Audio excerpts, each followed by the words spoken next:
नमस्कार साथियों, मार्गदर्शन एजुकेशन सेंटर पर आपका स्वागत है। तो 4-5 दिन से क्लास नहीं हो पाई, वो थोड़ी प्रॉब्लम थी तो इस वजह से नहीं हो पाई।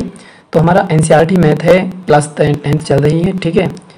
तो इसकी प्रश्नावली 3.1 है, दो चर वाले रैखिक समीकरण ध्यान से देखोगे तो ये नया चैप्टर है। 2 चैप्टर इसके कंप्लीट हो चुके हैं, अगर वो नहीं देखे हो तो वो जरूर देख लें। अगर उसकी प्लेलिस्ट डिस्क्रिप्शन बॉक्स में नीचे दी गई है, ठीक है। तो हम जब 3.1 स्टार्ट करेंगे तीसरा चैप्टर, तो इसके लिए सबसे महत्वपूर्ण कुछ हमारे सूत्र हैं, तो वो ध्यान दोगे।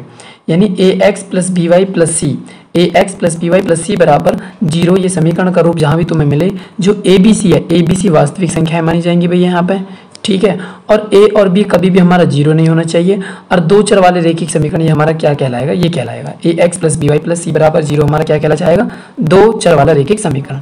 भैया चरपद क्या होते हैं, हमारे चरपद होते हैं बीज पद A B C D X Y Z, ये सारे चरपद होते हैं, ठीक है। लेकिन इस समीकरण में ये जो काम करेंगे ना, इस समीकरण में ए बी सी डी यहाँ पर वास्तविक संख्या का काम करेंगे, ठीक है, एक्स वाई जेड। और अचरपद क्या होते हैं, अचरपद होते हैं 1 2 3 4 5 6 डॉट डॉट डॉट लास्ट तक। तो जब दो रेखाएं दी हों, जब दो रेखाएं क्या भैया, a x plus B Y plus सी बराबर 0 दी हो और एक दी हो a two x plus b two y plus c two बराबर 0, तो जब ये दोनों समीकरण दी हों, तो जब इन दोनों समीकरण से हम कंपेयर करेंगे, जैसे कि a1 बटे a2 और does not is equal to b1 बटे b2, यानी a1 बटे a2 और b1 बटे b2, जब ये दोनों हमें, जब भैया ये दोनों हमें क्या, यानी जब ये दोनों हमें दिए हो तो और ये दोनों इक्वल ना हो, जब ये दोनों इक्वल ना हो तो रेखाएं हमारी क्या करेंगी, रेखाएं हमारे प्रतिच्छेद करेंगी, दोनों रेखाएं भैया, ठीक है, दोनों रेखाएं क्या करेंगे, प्रतिच्छेद। और एक अद्वितीय हल होगा और रैखिक समीकरण का युग्म कैसा होगा, संगत। क्या होगा, संगत। तो नेक्स्ट देखोगे आप, अगर हमारे तीनों बराबर आ जाते हैं, a1 बटे a2 बराबर, b1 बटे b2 बराबर, c1 बटे c2, तीनों बराबर आ जाते हैं, तो रेखा क्या हो जाएंगी, रेखा हो जाएंगी समपाती और अपरिमित रूप से अनेक हल हो जाएंगे और रैखिक समीकरण का युग्म कैसा हो जाएगा, संगत, ठीक है। और जब हमारे पहले a1 बटे a2 बराबर b1 बटे b2 does not is equal to c1 बटे c2 हो, यानी पहले दोनों बराबर हों और बाद वाले दोनों बराबर नहीं हो, तो हमारी जो रेखा कहलाई जाएंगी वो समांतर कहलाई जाएंगी। इसका भैया कोई भी हल नहीं होगा और यही एक असंगत होता है, बाकी सारे सब क्या होते हैं, बाकी सारे के भैया संगत होते हैं, संगत, ठीक है।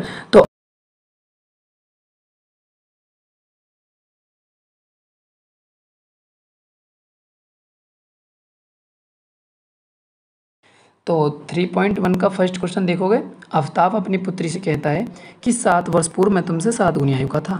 तो पहले अब की उम्र तो मान लो, अब की उम्र मानोगे तो अब की उम्र कैसे मानोगे, तो माना आफ्ताब की आयु, किसकी आयु, आफ्ताब की आयु।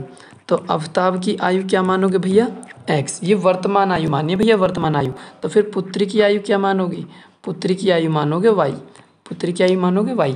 ये कब की है, ये वर्तमान की है भैया, ये कब की है, वर्तमान की, दोनों की ही वर्तमान की है, ठीक है। आफ्ताब की आयु x मान ली और पुत्री की आयु y मान ली। तो अब बोला है वो 7 वर्ष पूर्व, तो अब लिखोगे 7 वर्ष पूर्व, यानी कि 7 वर्ष पूर्व, 7 वर्ष क्या लिखोगे, 7 वर्ष पूर्व।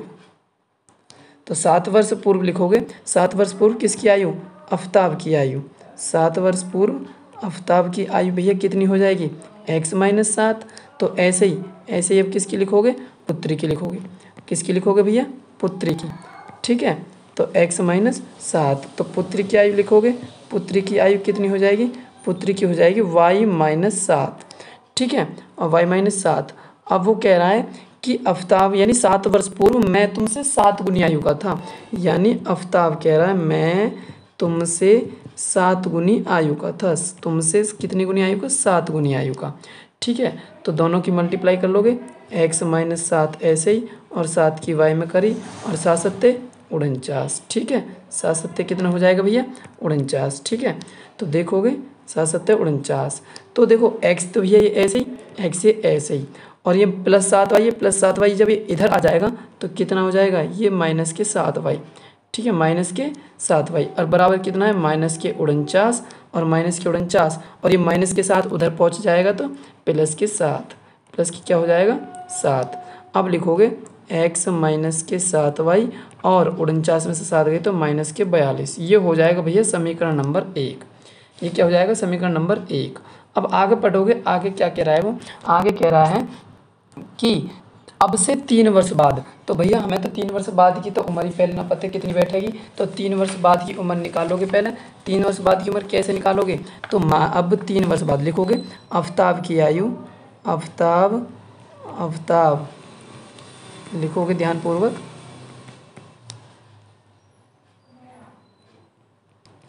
आफ्ताब की 3 वर्ष बाद, 3 वर्ष बाद आयु कितनी आ जाएगी, x + 3, x + 3। ठीक है, नेक्स्ट देखोगे भैया x + 3, और पुत्री की कितनी हो जाएगी 3 वर्ष बाद, पुत्री की हो जाएगी y + 3, पुत्री की कितनी हो जाएगी, पुत्री की y + 3। तो वो कह रहा 3 वर्ष बाद मैं तुमसे केवल 3 गुनी आयु का रह जाऊंगा, यानी मैं तुमसे केवल 3 गुनी आयु का रह जाऊंगा। कितनी गुनी आयु का, 3 गुनी आयु का। तो मल्टीप्लाई करोगे x + 3 बराबर 3 की y में करेंगे तो 3y, और 3 की 9 में करेंगे 3 तिया 9। अब देखो ये x तो ऐसे ही भैया, और ये +3y इधर आ जाएगा तो -3y, और बराबर 9 ऐसे ही है, और ये प्लस का 3 उधर पहुंच गया तो -3, तो x - 3y बराबर 9 में से 3 गए तो 6। ये 2 समीकरण हमारे भैया आ गई। ठीक है, तो हमारी ये समीकरण तो आ गई था ना। अब देखोगे भैया नेक्स्ट क्वेश्चन, वो कह इसी में देखोगे वो कह रहा था ग्राफ, वो क्या कह रहा था, ग्राफ बनाने। देखो मैं तुम्हें छोटे से मैं बता देता हूँ ग्राफ कैसे बनाओगे, ग्राफ ध्यानपूर्वक बनाओगे। तो हमारी एक समीकरण क्या आई थी, हमारी एक समीकरण आई थी भैया, यानी कि x जो पहली समीकरण थी x - 7y और बराबर -42। ठीक है, और देखो ये -7y है, -7y जब दूसरी तरफ जाएगा तो +7y हो जाएगा, और -42 माइनस के क्या हो जाएगा 42। ठीक है, अब हमें ग्राफ बनाना, ग्राफ। तो देखो y का गुणांक कितना है 7, तो इस y का गुणांक 7 है ना, तो y की वैल्यू भैया 7 से छोटी ले लो, ज़्यादा मत लेना। ठीक है, तो y बराबर पहले 5 ले लो, 6 ले लो, 7 ले लो, जरूरी नहीं है 5 से 7, 1 2 भी ले सकते हो, कोई दिक्कत नहीं है, नो प्रॉब्लम। तो हम अगर मान लो y बराबर सबसे पहले 5 ले लेते हैं, क्या ले लेते हैं 5। अगर y बराबर इसमें 5 रखेंगे तो x बराबर कितना आ जाएगा मुझे ये बता दो। देखो 7 × 35 और 7 × 35, 35 में से 42 जाएंगे तो -7 ना बचेंगे, कितने बचेंगे -7। ऐसी एक टेबल बना लो। अगर अब y की वैल्यू अगर हम 6 रखते हैं, y की वैल्यू क्या रखते हैं 6, तो 6 रखोगे 7 × 6 = 42, y की वैल्यू 6 रखी तो x की वैल्यू भी क्या आएगी, x की वैल्यू हमारी 0 आ जाएगी। अगर y की वैल्यू 7 रख लो, 7 7 49, y की वैल्यू कितनी रख ली 7, y की वैल्यू 7 रखोगे तो x की वैल्यू क्या आ जाएगी, x की वैल्यू भैया आ जाएगी फिर यानी 7 7 49 में से 42 गए तो फिर आ जाएगी 7। ठीक है, तो अब ग्राफ बनाओगे भैया, ग्राफ कैसे बनाओगे वो ध्यान से देखोगे। देखो एक हमारे ये बिंदु बन गई, x अक्ष पहले होता है, y अक्ष बाद में। x अक्ष की हमने क्या मानी थी -7, x अक्ष की क्या मानी थी -7, और कॉमा y अक्ष का क्या माना था 5। एक तो बिंदु ये हो गए, एक हमारे बिंदु हो गए x अक्ष का 0 और 0,6, दूसरे बिंदु क्या हो गए 7,7। इतने लिखने की आवश्यकता नहीं है, 1 1 2 2 भी लिख सकते हो आप, नो प्रॉब्लम। ठीक है, अब एक बना लो ग्राफ, एक बना लो भैया ग्राफ। ये ग्राफ हो गया, ये x अक्ष होता है, ये y अक्ष होता है, सॉरी ये भी x अक्ष होता है। ठीक है, और ये इसे x डैश बोलते हैं, और ये y अक्ष होता है, और ये भी y डैश अक्ष होता है। ठीक है, y डैश अक्ष।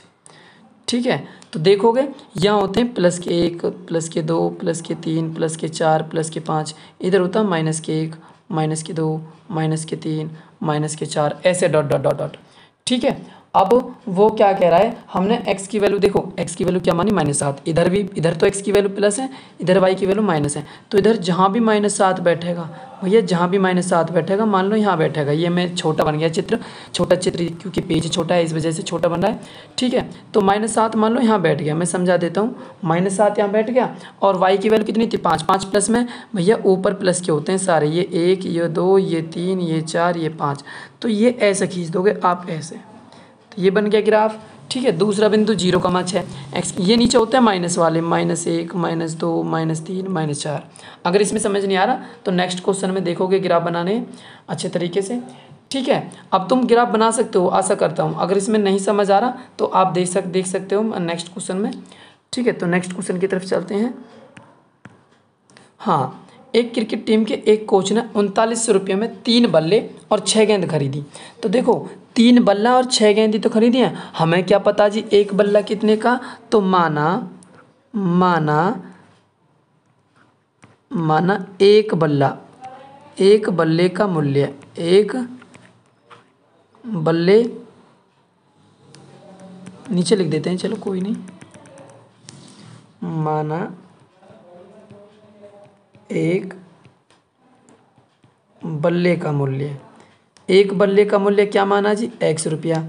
ठीक है, तो गेंद का भी मान लो भैया, गेंद का क्या हो जाएगा, गेंद का मान लिया हमने y रुपया। अब उसने क्या 3 तो बल्ला खरीदे, एक बल्ला x रुपया का, तो 3 बल्ला 3x रुपया के हो जाएंगे, और एक गेंद y रुपया की, तो 6 गेंद 6y रुपया, 6 गेंद 6y रुपया की हो जाएंगी। टोटल मिला के कितने में, 39 रुपया में खरीदे, 3900 में। ठीक है, अब इसमें से भैया कॉमन ले लो, यहीं पे कॉमन ले लो, मैं इसमें से ले लो 3 कॉमन, इसमें से क्या ले लोगे 3 कॉमन, 3 कॉमन ले लोगे इसमें से। जब 3 कॉमन लोगे तो 3 कॉमन लोगे तो कैसे, देखो कैसे लोगे, 3 कॉमन ले लो, तो 3 कॉमन ले लो x प्लस के 3 दूनी 6y और बराबर के 3900, बराबर के 3900। 3 से काटोगे, 3 एकम 3, 3 3 9 0, तो समीकरण क्या बन जाएगी, यानी कि x प्लस के 2y बराबर 1300, ये हो जाएगी समीकरण नंबर 1। ठीक है, अब नेक्स्ट क्या बोला है उसने, नेक्स्ट बोला है यदि उसने एक और बल्ला और उसी प्रकार की 2 गेंद, तो एक बल्ला 1x रुपये का होगा और उसी प्रकार की 2 गेंद 2y रुपया की हो गई, 2y रुपया की होगी ना, और टोटल कितने में लिए 1300 रुपया में लिए, 1300 रुपये में। ये कौन सी समीकरण होगी भैया, ये हो जाएगी दूसरी समीकरण। ये कौन सी समीकरण, दूसरी समीकरण, दोनों समीकरण बन गई। अब इनका हमें ग्राफ बनाना, ग्राफ, तो ग्राफ बनाओगे, देखोगे कैसे बनाओगे भैया, प्लस का 2y है, प्लस का 2y दूसरी तरफ ले जाओ, प्लस का 2y दूसरी तरफ ले जाओगे तो 1300 और 1300 माइनस के 2y हो जाएगा, 1300 माइनस के 2y हो जाएगा। तो अब y की वैल्यू इस तरीके से रख लो ताकि चार्ट छोटा बने, मतलब ज़्यादा बड़ा ना बने। ऐसा नहीं है कि हमें लिमिटेशन नहीं रखनी है, कुछ भी रख सकते हो, 200 300 100 400। ठीक है, मान लो 400 रख लो। y बराबर, अगर तुम देखो ऊपर लिखोगे y, x नीचे लिखोगे y। ठीक है, एक ऐसे कॉलम बना लो। अगर तुम y की वैल्यू मान लो 400 रखते हो, y की वैल्यू 400 रखे, 400 दूनी 800, 1300 में से 800 गए तो क्या बचेंगे, 500 ही तो बचेंगे भैया। कितने बचेंगे, 500 बचेंगे। ठीक है, अगर y की वैल्यू मान लो 300 रखते हो, तो 3 दूनी 6 और 13 में से 6 गए, तो 13 में से 6 गए तो भैया कितने बच जाएंगे, 700 ही तो बचेंगे। ठीक है, तो x की वैल्यू कितनी आ जाएगी फिर 700, जब y की वैल्यू 300 रखी। तो ऐसे ज़रूरी नहीं है, कितने भी रख सकते हो आप अपने आसानी बनाने के लिए। ठीक है, अब नेक्स्ट देखोगे, ये बना लो, एक तो x अक्ष पे हो गया 500 और y की वैल्यू आई 400, ये एक बिंदु हो गया। तो ये बिंदु हमें ग्राफ पे दर्शाना, ग्राफ पे, तो ऐसे लिख लोगे, ये ऐसे लिख लोगे, ये भैया x अक्ष होएगा, ये x डैश अक्ष होएगा, ये y अक्ष होएगा, ये y डैश अक्ष होएगा। ठीक है, अब देखो ये 500 400 ऐसे कहाँ तक लिखेंगे, तो 100 200 करके लिख लो भैया। यहाँ पर हो गया 100, यहाँ पर हो गया 200, यहाँ पर हो गया 300। ठीक है भैया, मैं थोड़ा सा सही कर देता हूँ। ठीक है, यहाँ पर हो जाएगा 300, यहाँ पर हो जाएगा 400, ऐसे इधर यहाँ पर हो जाएगा 100, यहाँ पर हो जाएगा 200, यहाँ पर हो जाएगा 300, यहाँ पर हो जाएगा 400। ऐसे जहाँ तक भी बने तुम कॉपी में बना लेना ठीक तरीके से, इस बोर्ड पे नहीं ठीक से बन पा रहा। ठीक है, ये 200, तो वो कह रहा है एक्स अक्ष पे 500, एक्स अक्ष पे भैया 500 नहीं बनाया तो 500 यहाँ लिख लो, एक्स अक्ष पे 500 हो गया और वाई अक्ष पे 400, 400 ये रहा, 500 ये रहा, ऐसे खींच दोगे, ये ग्राफ बन गया। ये क्या बन जाएगा, ये बन जाएगा ग्राफ। ठीक है, आशा करता हूँ समझ आ गया होगा। नेक्स्ट क्वेश्चन देखोगे, नेक्स्ट क्वेश्चन की तरफ चलते हुए, यानी 2 किलो सेब और 1 किलो अंगूर का मूल्य 160 रुपये था। हमें क्या पता है भैया 1 किलो अंगूर कितने के और 1 किलो सेब कितने के, तो माना क्या लिखोगे, माना 1 किलो सेब, 1 किलो सेब का मूल्य कितना रुपया मान लेंगे भैया, 1 किलो सेब के मान लो x रुपया, और 1 किलो अंगूर के, 1 किलो अंगूर के मान लो, 1 किलो अंगूर के मान लो y रुपया।